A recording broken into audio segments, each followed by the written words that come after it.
अरे अरे अरे अरे साळुंखे, तू क्या करने क्या जा रहा है यार? क्या सुन रहा हूँ मैं? जो सुना है सही सुना बस। क्या सुना? रिजाइन हो रहा है तू? हाँ, क्यों क्यों? बस मेरा टाइम आ गया। क्या टाइम आ गया? एक मिनट, टाइम है यार अभी। अरे ये टाइम नहीं यार। तो फिर देखो, हर इंसान को लाइफ में एक न एक दिन रिटायरमेंट लेना पड़ता है ना, चाहे वो क्रिकेटर हो, म्यूजिशियन हो, कोई भी हो। मेरा भी टाइम आ गया, मैं भी रिटायरमेंट ले रहा हूँ। अबे कहाँ जा रहा है तू? ये देख लो, ये क्या है? देख लो, देख लो। यार क्या तू कर रहा है साळुंखे? समझ में नहीं आ रहा है ये। एयर टिकट कहाँ जा रहा है? हाँ, लंदन। अरे वाह रे वाह। पंकज कैंसिल कर। नहीं नहीं, कैंसिल नहीं होगा। अबे रिफंड मिल जाएगा, पैसे वापस मिल जाएंगे, कल की टिकट है, डोंट वरी। मुझे रिफंड नहीं चाहिए, मैं जा रहा हूँ वापस। यार तू ऐसे कैसे जाएगा? क्या हुआ क्या? अरे इतनी बड़ी गलती होगी कि शर्म आ रही है अपने आप पर। ऐसी कौन सी गलती हो गई? वो मधुमक्खियों वाला केस। ओहो, मधुमक्खियों वाला केस। हाँ यार, हादसा नहीं है बॉस, वो खून है खून। यही मुझसे गलती हो गई। मधुमक्खी के एक्सपर्ट से बात हो गई तेरी? क्या बताया उसने? यार एक्सपर्ट से भी बात की, मैंने अच्छी तरह से चेक भी किया, तब मुझे पता पड़ा ये तो हादसा नहीं है, खून है। मधुमक्खियों को तो वो हथियार के तौर पर इस्तेमाल कर रहा है यार। साळुंखे साहब, वो किसे? देखो, मधुमक्खियां कब आती हैं इंसान के पास? जब उन्हें फेरोमोन की गंध आती, तभी ना। हाँ, जब उन्हें इंसानों से खतरा लगता है तब मधुमक्खियां इंसान के पास आती है, डंक मारती है। बस यार, यही मुझसे गलती हो गई। ये मैंने सोचा ही नहीं कि फेरोमोन तो बनाया भी तो जा सकता है ना यार। हाँ यार, फेरोमोन तो आर्टिफिशियली भी बनाया जा सकता है, लेबोरेटरी में, फैक्ट्री में। मतलब किसी ने ये आर्टिफिशियल फेरोमोन बनाया और वो किसी भी तरह से राज के शरीर पर लगा दिया। बस मधुमक्खियां आ गई और उस पर अटैक कर दिया। साळुंखे, उठ उठ उठ, पिपलिया गांव चला जा। वहां पे जहाँ पे राज का खून हुआ, राज का सारा सामान चेक कर, पता तो चले ये फेरोमोन वहां पर आया कैसे और किसने इस्तेमाल किया ये फेरोमोन राज पर। कहाँ है तू? तेरी कितनी हिम्मत! मेरे पुश्तैनी जायदाद पे नजर रखेगा तू? अगर हिम्मत है तो सामने आके दिखा। मेरे घर की तरफ बढ़ता हुआ तेरा हर एक कदम तुझे भारी पड़ेगा, भारी पड़ेगा।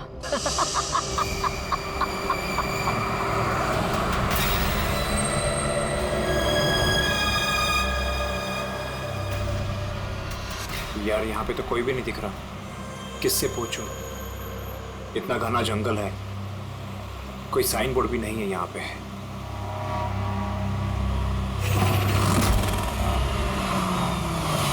अरे भाई साहब, ये पिपलिया गांव का रास्ता यही है ना?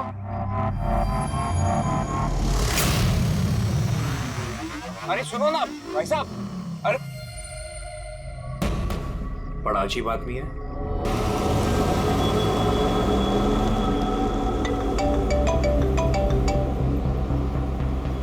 Hi baby. हाय, पहुंच गए? बस पहुंचने वाला हूँ। डोंट टेल मी तुम अब तक नहीं पहुंचे। इतने लेट कैसे हो गए? एक्चुअली क्या है, ये जगह शहर से काफी दूर है और यहाँ ज्यादा लोग भी नहीं दिख रहे मुझे। Alright, tell me, are you missing me? Of course, इसमें पूछने वाली क्या बात है? अच्छा, तुम एक काम करो, जल्दी जल्दी ये सारी फॉर्मेलिटीज खत्म कर लो, अपनी सारी कागजी कार्रवाई एंड ऑल दैट।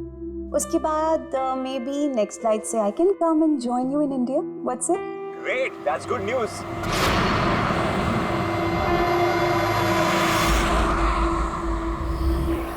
अच्छा बेबी, मुझे लग रहा है कि मैं पहुंच गया हूँ, वो मकान दिख रहा है मुझे।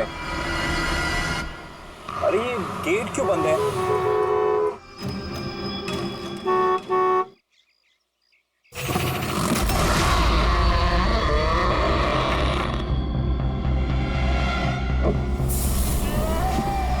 जी राय रंजित के मकान में जा रहे हो? हाँ। मत जा, वो तेरी जिंदगी की सबसे बड़ी गलती होगी। मत जा। लेकिन आप कौन हो? मैं तुम्हारी मौत।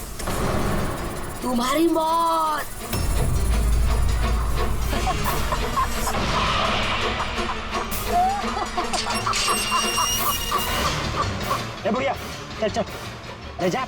अच्छा वरना तू भी मरेगा। मत जा वरना तू भी मरेगा, तू भी मरेगा। नमस्ते साहब, आप राज साहब हैं? हाँ हाँ हाँ हाँ। आइए आइए। Hello Raj, Raj are you okay? कौन था? हाँ हाँ, अरे वंदना मैं ठीक हूँ, कोई नहीं था। और मैं पहुंच गया हूँ, ठीक है, बंगले पे। मैं कॉल करता हूँ तुम्हें। Okay okay, you take care. हाँ, I will speak to you soon. Bye bye bye.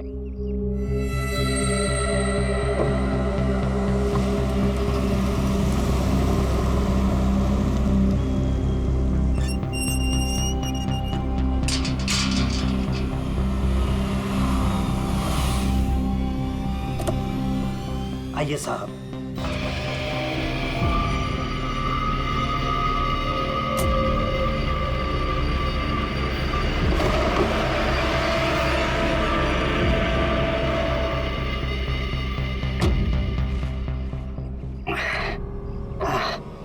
साहब, सफर में कोई तकलीफ तो नहीं हुई?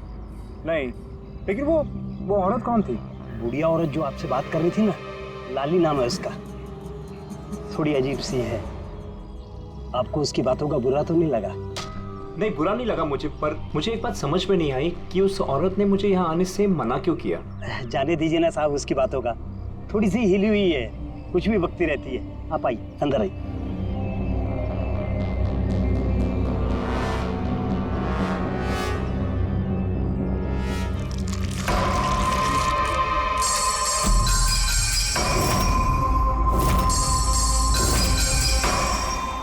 ये आदमी तो मुझे बीच रास्ते में मिला था।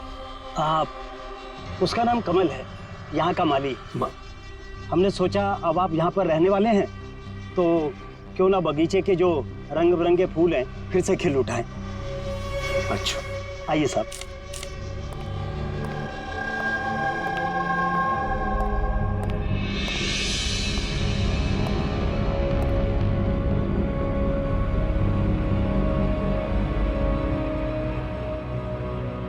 अच्छा, एक बात बताइए, जी यहाँ कितने साल से काम कर रहे हैं आप? बस साहब ये समझ लीजिए कि मैंने बचपन में चलना यहीं से सीखा था, और अब इस घर से तभी जाऊंगा जब मेरी अर्थी उठेगी। साहब, अब ये घर आपका है। कहीं आप मुझे नौकरी से निकाल तो नहीं देंगे? अरे नहीं नहीं नहीं चाचा, ऐसे कैसे बात कर रहे हैं आप? ऐसी कोई बात नहीं, बिल्कुल बेफिक्र रहिए। और वैसे भी इतने बड़े घर की देखरेख आपके सिवा और कौन कर सकता है? हाँ? वाकई में आप बहुत नेक इंसान हैं। आइए।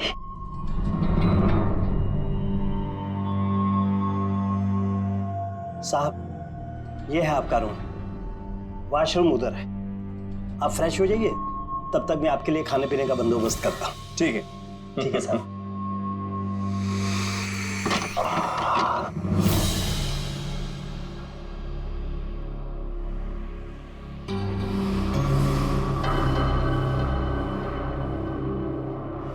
चला जा, चला जा, चला जा, वरना तू भी मरेगा।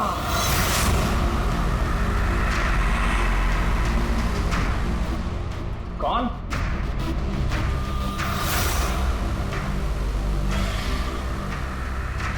मैंने कहा ना, चला जा।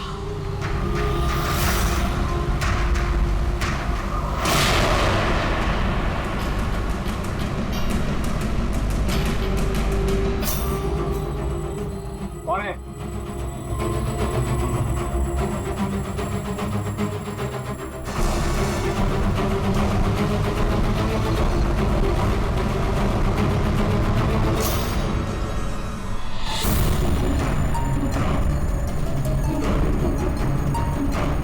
जैसे बाकी लोग मरे हैं, वैसे तू भी मरेगा।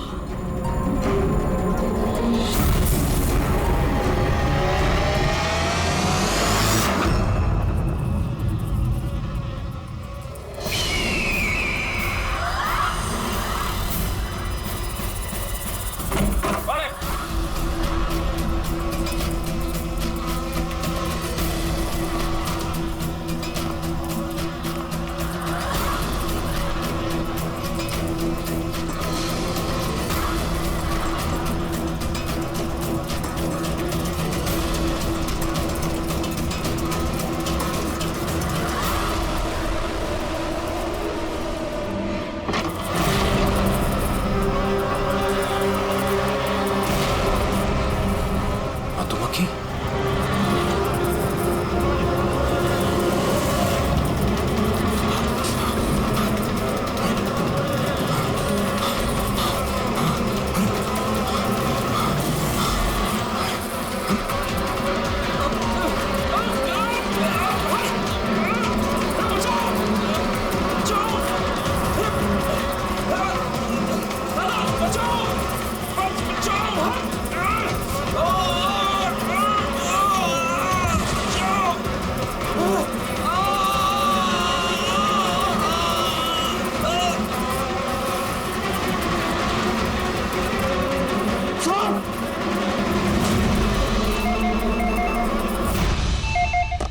Hello. Can I speak to ACP Pradyuman please? हाँ जरा शांत हो जाइए, कौन बोल रही हैं आप? मैं कौन बोल रही हूँ, मुझे क्या काम है, मैं सिर्फ उन्हें बताऊंगी। Can you just make me speak to him right now, please? एक मिनट होल्ड करिए। सर, हाँ सर, फोन कॉल है। सर कोई लेडी है, बहुत रो रही है, कह रही है सिर्फ आपसे बात करेगी। Hello, hello ACP Pradyuman. हाँ मैं एसीपी प्रद्युमन बोल रहा हूँ। सर, हाँ कहिए। मैं वंदना बोल रही हूँ अमेरिका से। हाँ बताइए। सर मेरे साथ बहुत बहुत बहुत बुरा हुआ सर। क्या हुआ आपके साथ? सर मेरे फियांसे राज इंडिया गए थे पुश्तैनी मकान खरीदने। सर मधुमक्खियों के काटने से उनकी मौत हो गई। क्या? अच्छा तो बताइए मैं क्या कर सकता हूँ आपके लिए? सर लेकिन मुझे लगता है कि उनकी मौत मधुमक्खियों के काटने से नहीं हुई। इनफैक्ट उनका मर्डर हुआ है। He's been killed. तो ऐसे क्यों लगता है आपको कि उनका खून हुआ है? सर वो जब प्रॉपर्टी खरीदने के बाद कागजी कार्रवाई के लिए जा रहे थे तो तब क्या हुआ? सर मैंने साफ सुना था राज को कोई औरत धमका रही थी। कौन थी वो औरत? No sir, I have no clue. जरा एक बात बताइए, क्या आपके राज की यहाँ इंडिया में किसी के साथ कोई दुश्मनी थी, कोई झगड़ा वगड़ा हुआ था? नहीं सर, राज की किसी के साथ कोई एनिमिटी, कोई दुश्मनी नहीं थी। इनफैक्ट राज तो इंडिया में किसी को जानता ही नहीं था। तो फिर कौन कर सकता है ये? कौन जान ले सकता है राज की? क्या आपको किसी पर शक है? नहीं सर, कोई शक नहीं। सर राज तो एक नेक काम करने जा रहे थे। कैसा काम? He wanted to start an orphanage. सिर्फ एक अनाथ आश्रम खोलना चाहते थे वो। वाकई नेक काम है, लेकिन किससे खरीदने वाले थे मकान वो? सब मकान तो वो ऑलरेडी खरीद चुके थे गवर्नमेंट से नीलामी के बाद। वो सर इंडिया कागजी कार्रवाई के लिए गए थे। देखिए एक काम कीजिए, सारे के सारे डिटेल मुझे भेज दीजिए, मैं आपकी पूरी की पूरी मदद करूंगा, ठीक है? सर मैंने CID के बारे में बहुत सुना है। सर मुझे भी जस्टिस मिलेगी ना? वंदना जी, मैं आपसे वादा करता हूं आपको पूरा का पूरा इंसाफ दिलाएंगे हम, और जिसने भी आपके राज के साथ बुरा किया है उसे हम सजा दिलवाएंगे। वंदना, उसका मंगेतर राज अमेरिका से इंडिया आता है मकान खरीदने, अनाथाश्रम चलाने, और राज की मौत होती है मधुमक्खी के काटने से। इंटरेस्टिंग।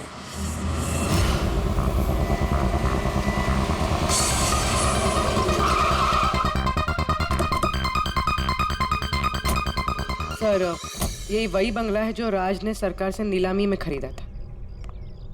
अच्छी खासी प्रॉपर्टी लग रही है। आप देखभाल करते हो उस जगह की? जी हाँ, कहिए। कहेंगे आप, हम सिर्फ सुनेंगे। क्या मतलब? CID? क्या बात होगी सर? राज राकेश नाम के एक आदमी का खून हुआ है यहाँ पे। बहुत बुरा हुआ सर उनके साथ। उन्होंने ही सरकार से ये मकान खरीदा था। हाँ, उन्हीं की बात कर रहे हैं। उनका खून नहीं हुआ, मधुमक्खियों के काटने से उनकी मौत हुई है। मैंने खुद अपनी आंखों से देखा था। देखा होगा आपने, लेकिन यहाँ इस बंगलों में आने से पहले किसी औरत ने उन्हें धमकी दी थी। कुछ जानते हो उस औरत के बारे में?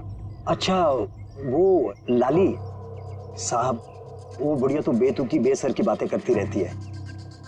आप उसकी बातों को गंभीरता से मत लीजिए।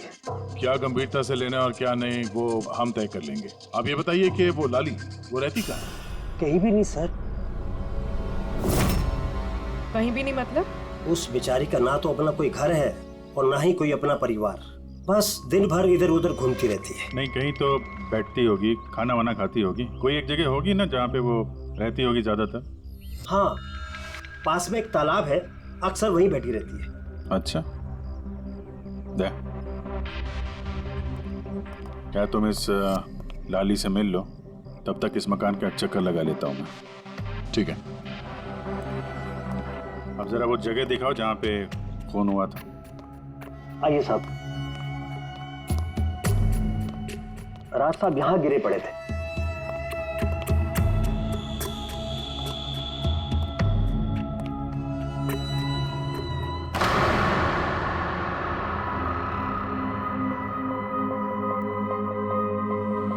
पहले मधुमक्खियों ने राज साहब को मारा, फिर वो खुद मर गए। ये मधुमक्खी के हमले यहाँ पे अक्सर होते रहते हैं क्या? नहीं साहब, इससे पहले तो मैंने एक मधुमक्खी भी नहीं देखी यहाँ। पता नहीं राज साहब के पीछे इतनी सारी मधुमक्खियाँ अचानक कहाँ से आ गई। राय रंजीत की हवेली से आ रहे हो ना तुम लोग?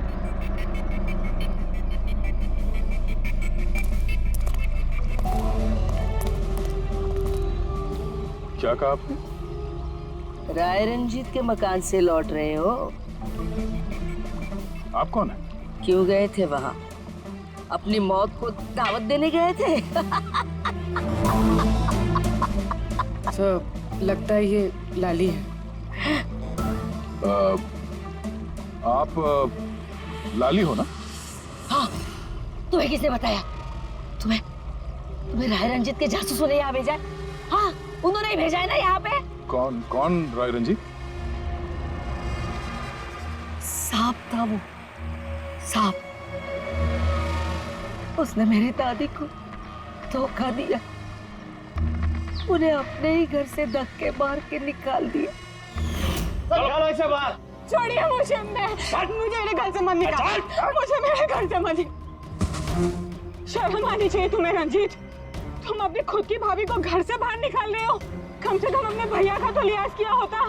अरे उनका क्या लिहाज करना, उन्होंने खुद ही तो अंगूठा लगाकर ये घर मेरे नाम किया है। तूने उन्हें शराब पिलाकर धोखे से अंगूठा लगवाया था। अब क्यों किया, कैसे किया, इस गहराई में जाने से क्या फायदा। समझने वाली बात तो ये है कि ये मकान अब मेरा है और तू सड़क पर आ गई है। चलो निकालो इसे यहाँ से। तेरे हिस्से में ना सिर्फ घर नहीं आया है, एक मकान आया है, एक ऐसा मकान जिसके हर कोने में मेरी बदुआएं गूंजेगी। मैं तुझे श्राप देती हूँ, सिर्फ तू ही नहीं, इस घर का जो भी मकान मालिक बनेगा वो जिंदा नहीं बचेगा। मौत का खेल होगा यहाँ, मौत का खेल। अब तक कितने लोग मरे? वो सब लोग मर गए जिन्होंने वो मकान खरीदना चाहा। तुम लोग वो घर मत खरीदना, तुम भले लोग लग रहे हो, वरना तुम्हारी बीवी विधवा हो जाएगी।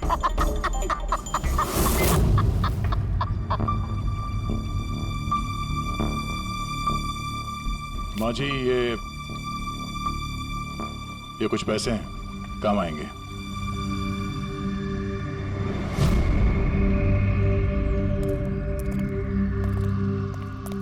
सर, लगता नहीं है इसका राज की मौत में कोई हाथ है। ये तो खुद बेचारी सदमे और विश्वास में लग रही है। हो सकता है राज की मौत कोई मर्डर ही ना हो, कोई हादसा हो।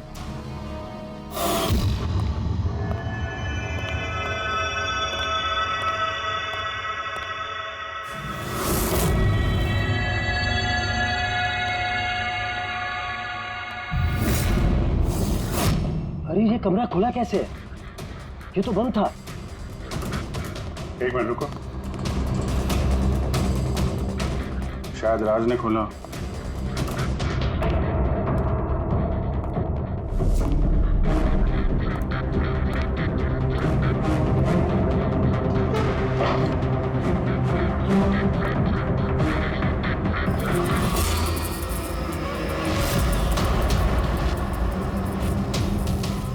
ये है तो छत्ता यहाँ पे।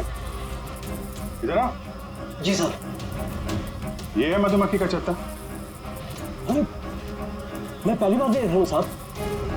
तो ये राज यहाँ इस स्टोर रूम में क्या करने आया था? साहब शायद बंगलू देखने आए होंगे।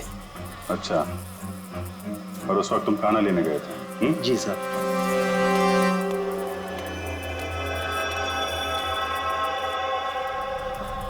वो कौन है? वो कमल है साहब, यहाँ का माली।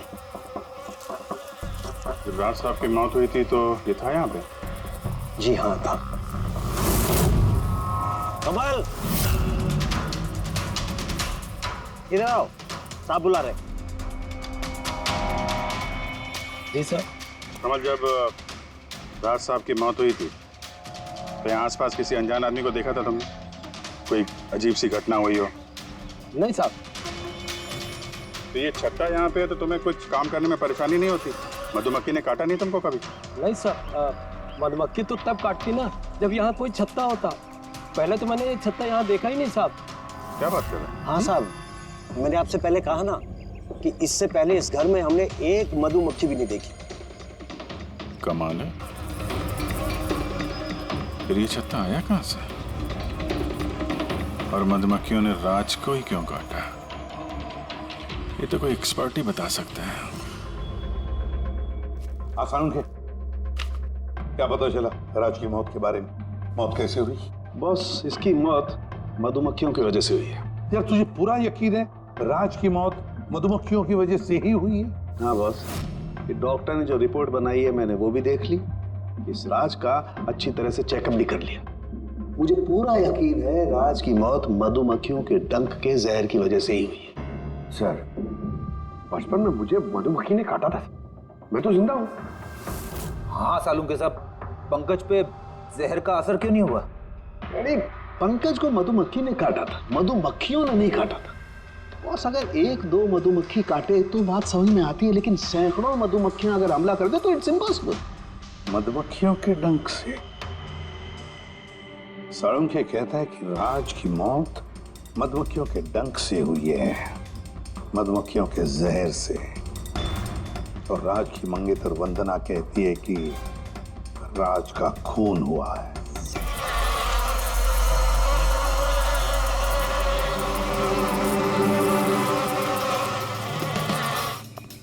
100% इस छत्ते को बाहर से लाकर यहाँ पर लगाया गया। मधुमक्खी के छत्ते को किसी और जगह से लाके किसी और जगह लगाया जा सकता है?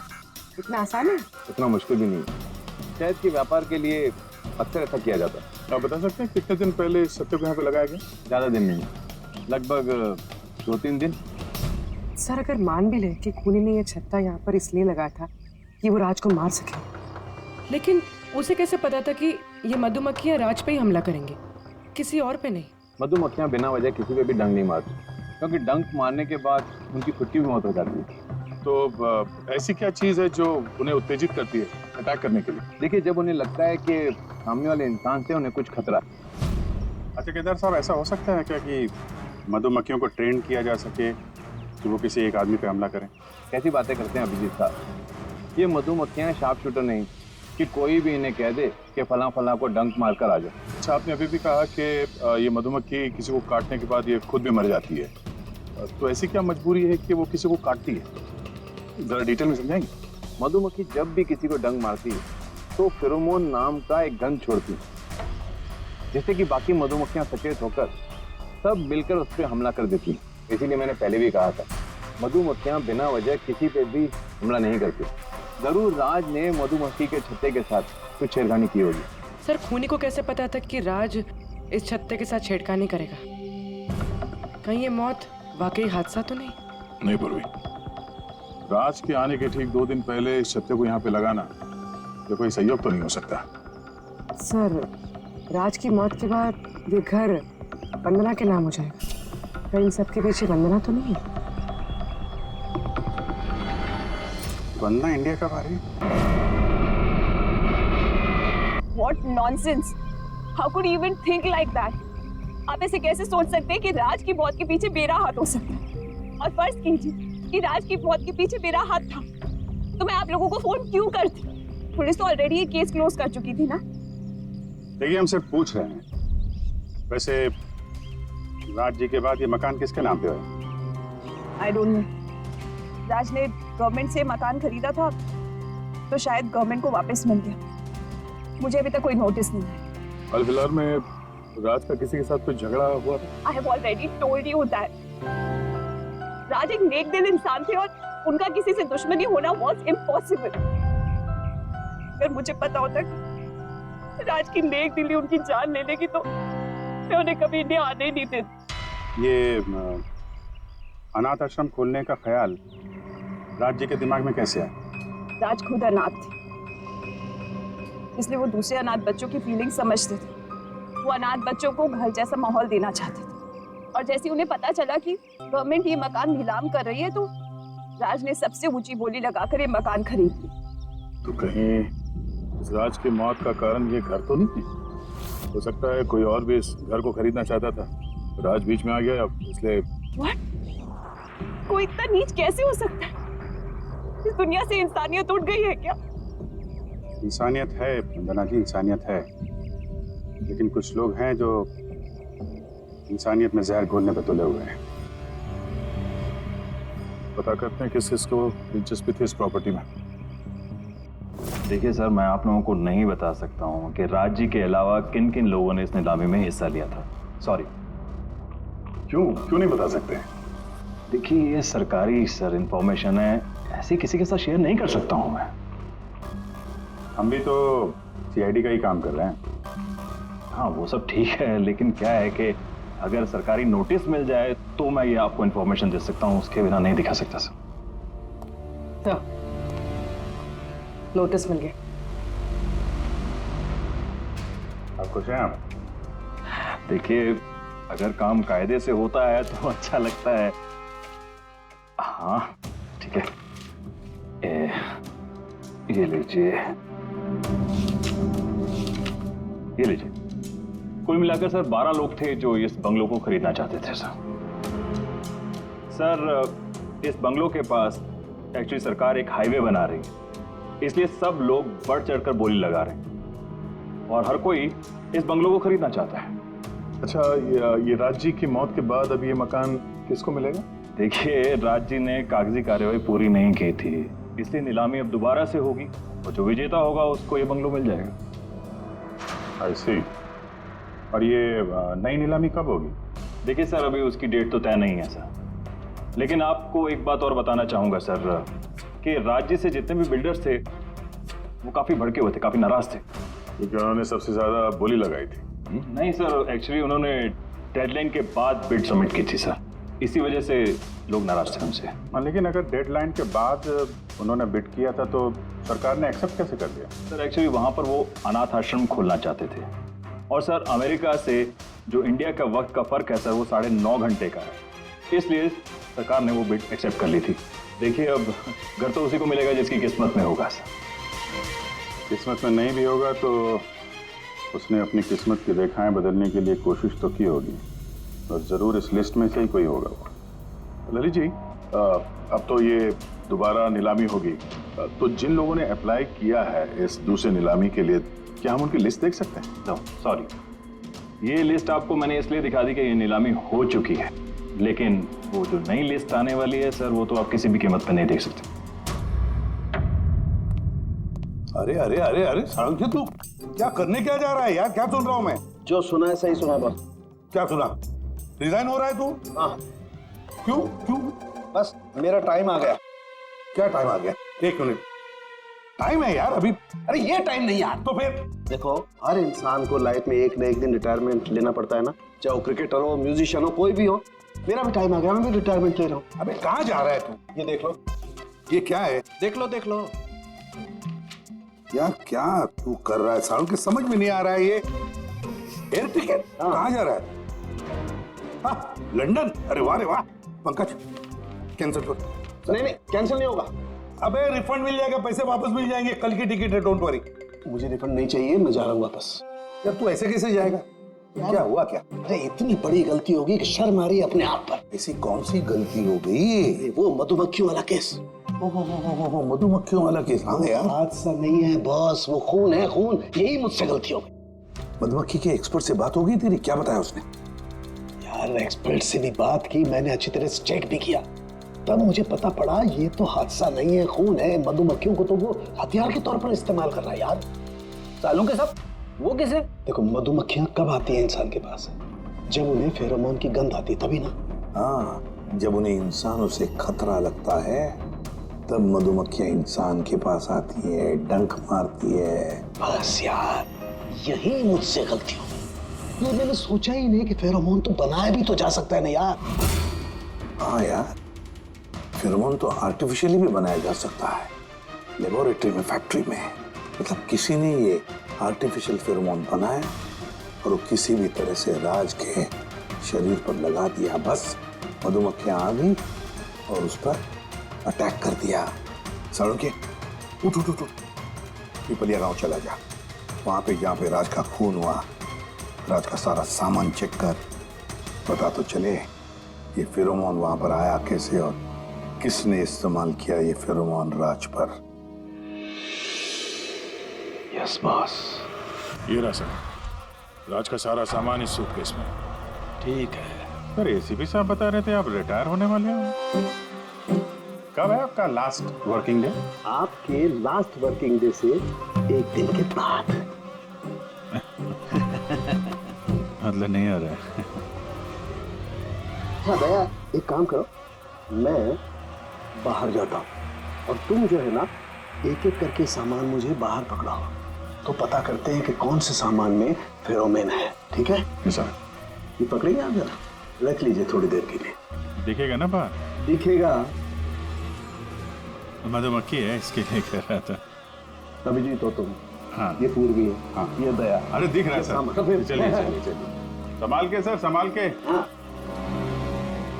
चलिए सर।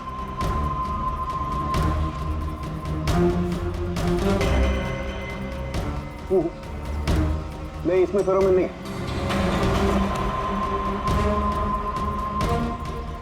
अरे सर संभल के। अरे कुछ नहीं, जिसमें फेरोमोन होता है उसी पर अटैक करती है।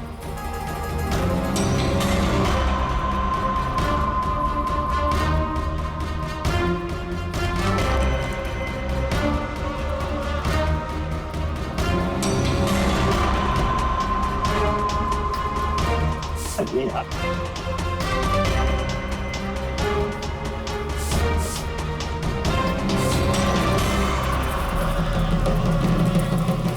हरकत हुई, देखो देखो, अटैकिंग मूड में आई है ये मधुमक्खी, देखो। सर किसी ने राज के परफ्यूम में फेरोमोन मिलाया है। अरे यार, ये मधुमक्खी ने मुझे काटा ना। सर आप निकलो यहाँ से। अरे यार, अरे पानी में जाओ, पानी में। पानी किधर है? अरे सामने उतर सर। अरे उधर कुआं है सर, जाओ ना। कुआं में जाओ। अरे सर निकलो यहाँ से, जाइए सर।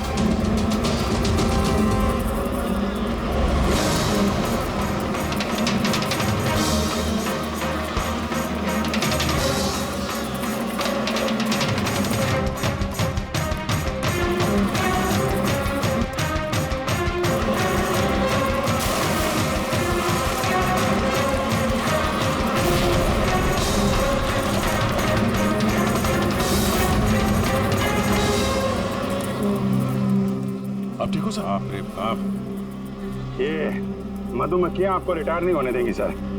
बाहर निकालो मुझे। आइए आइए आइए सर। मधुमक्खी, अरे नहीं, आइए आइए आइए। हेलो जी, नमस्ते, कैसे हैं आप? जी मैं चंदूमल फंडूमल कंकेशबाज। अरे वाह, बहुत लंबा नाम है आपका। बताइए क्या काम था आपको? जी वो नीलामी के लिए आया था मैं, वो पुराना वाला बंगलो हाईवे के पास, वो खरीदना है मुझे। सर ऐसे नहीं खरीद सकते हैं सर, उसमें नीलामी होगी तभी वो जो जीतेगा वही खरीद सकता है। अरे तो पैसा लगाएगा ना, मैं पैसा लगाएगा। देखिए अब टाइम नहीं बचा है, सिर्फ 15 मिनट बचे हैं, आप लेट हो गए। ठीक, क्या बात कर रहे हैं सर, 15 मिनट में क्या क्या हो जाता है। ये देखिए ना, मैं तो ये बेड का लिफाफा भी लाया हूँ, ये देखिए। राकेश, इधर रजिस्टर लेकर आ।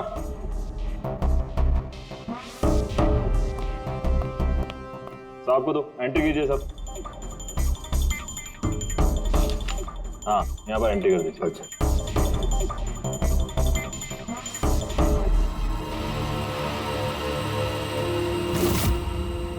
यहाँ साइन कर दीजिए लास्ट में। Good, like. अच्छा, वेरी गुड। ये तो अच्छा हो गया सर। वो बंगले का चाबी? और मजाक कर रहे हैं? अरे चाबी ऐसे थोड़ा ना मिलती। अरे भाई बोली लगेगी, नीलामी होगी, उसके बाद जो जीतेगा उसको मिलेगा। भाई क्या बात कर रहे हैं आप? बिड तो मैं ही जीतूंगा, ये पक्का है। भाभी और बच्चों को मेरा प्यार देना, ठीक है सर? Thank you. पता नहीं कहाँ से चले आते हैं, कमाल है।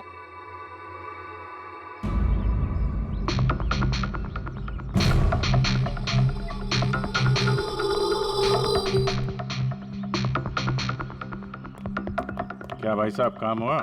सर ये देखिए, चंदूमल फंडूमल कंकेशवास का कमाल। उठ जाओ पंकज। 12 में से 2 लोग हैं जिन्होंने दोबारा बोली लगाई है इस मकान को खरीदने के लिए, हेमंत और रोशन। मतलब खूनी इन्हीं 2 में से कोई हो सकता है। और वो जो कोई भी है, इस बार भी इस मकान को हथियाने के लिए किसी भी हद तक जा सकता है। दोस्तों, अब ये वक्त आ गया है कि बता दिया जाए कि नीलामी का विजेता आखिर है कौन। और मुझे बताते हुए बहुत खुशी हो रही है कि नीलामी के जो विजेता है मिस्टर रोशन। रोशन जी, आपको बहुत बहुत बधाई। 1 मिनट, काय की बधाई हो? सबसे ज्यादा बिड मैंने लगाई थी, ये कैसे जीत गए?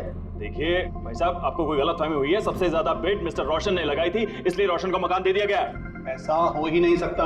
मैंने बहुत ऊंची बोली लगाई थी, ये बिड मुझे मिलनी चाहिए थी। आप ऐसे ही बात कर रहे हैं सर। मैंने तीनों लिफाफे चेक किए हैं और चेक करने के बाद मिस्टर रोशन की कीमत सबसे ज्यादा थी, इसलिए मिस्टर रोशन को मकान दे दिया गया है। प्लीज कम ऑन यार, अब हार गए हो तो बच्चों की तरह रो मत। बिजनेस है, ऊंच नीच होती रहती है। बिजनेस में बेईमानी नहीं चलेगी। ये दिखाइए, आप पहले वो लिफाफे दिखाइए, मुझे अभी देखना है किसने कितने बिड करी है। दिखाइए दिखाइए दिखाइए, लाइए। मुझे भी चेक। नहीं, ये नहीं दिखा सकते, ये नियम के खिलाफ है। चीटिंग करना भी नियम के खिलाफ है। मैंने 7 करोड़ की बिड करी है। 4 करोड़। इनके अभी हेड ऑफिस से फोन आएगा और बोलेंगे कि मैंने सिर्फ 3 करोड़ लगाए। कोई फोन नहीं। 4 करोड़ कम। आपके कहने से फोन आएगा। चलो उठाओ, फोन उठाओ तुम्हारा अभी। ये मुझे क्या करना है क्या नहीं करना है, आप मुझे नहीं बताएंगे।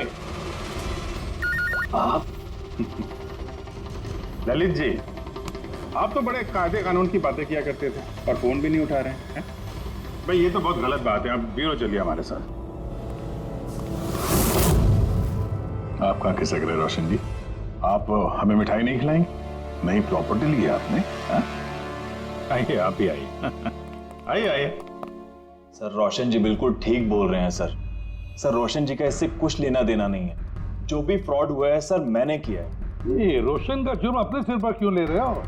अच्छा खासा पैसा दिया है क्या रोशन ने तुम्हें? और एक बात याद रख लो, ये पैसा खर्च करने को नहीं मिलेगा, क्योंकि तुरंत फांसी होगी तुम्हें।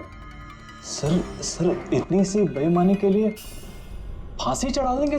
नहीं, बेईमानी के लिए नहीं, खून के लिए फांसी होगी। सर खून? किसका खून सर?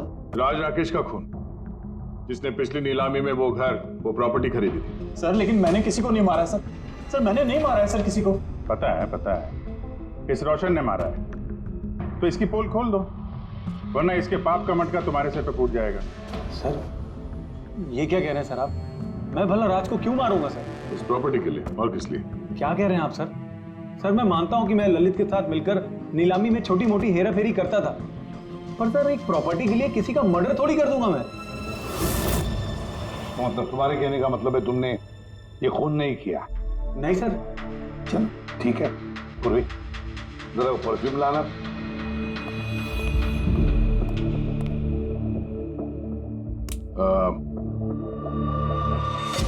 ये परफ्यूम छिड़क दूं?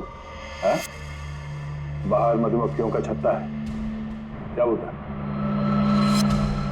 Sir perfume? हाँ? आपकी मर्जी सर, लेकिन हमारे इस केस से परफ्यूम का क्या लेना देना सर? मुझे वाकई पता नहीं इस परफ्यूम का कोई इस केस से संबंध है। सर जी हम सच कह रहे हैं सर, राज्य की मौत से हमारा कोई संबंध नहीं है सर। ललित बिल्कुल ठीक कह रहा सर।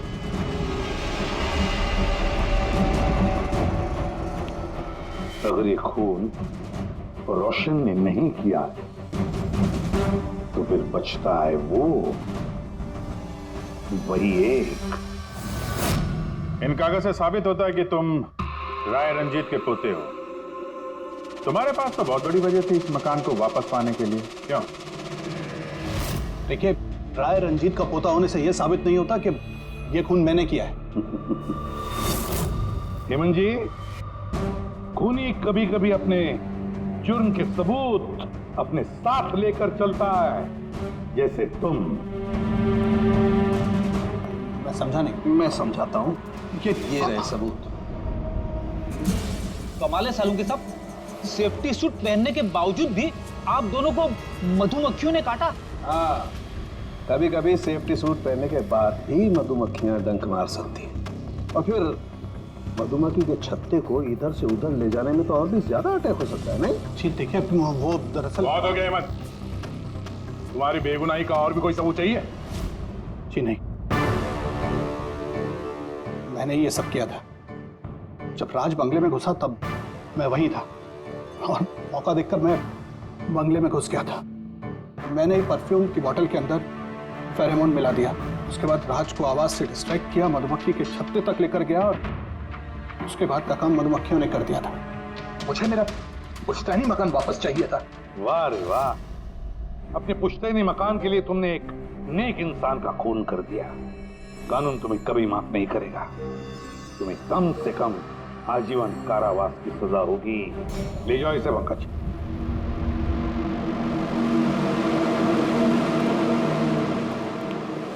पंखे, केस खत्म, रिटायर हो सकता है तू। मुझे रिटायर होना ही नहीं है। कल तक तो बोल रहा था रिटायर करूं। वो कल की बात थी। भगवान, मतलब पीछा तो नहीं छूटने वाला इस आदमी से अपना। हाँ, पीछा नहीं छूटने वाला है किसी का, किसी से नहीं। मुझे तुम्हारे बिना चैन नहीं, और तुम्हें मेरे बिना चैन नहीं। ये लीजिए, सरकार ने बंगलो अब राज से आपके नाम करने का निर्णय लिया है। उम्मीद है कि अब आप मिस्टर राज के अनाथ आश्रम खोलने का सपना पूरा कर पाएंगे। राज के जाने के बाद मेरी लाइफ का यही मकसद रह गया है, उसका आखिरी सपना पूरा करना। But thank you so much Raj को जस्टिस दिलाने के लिए। हमने जो कुछ भी किया वो तो हमारा फर्ज था।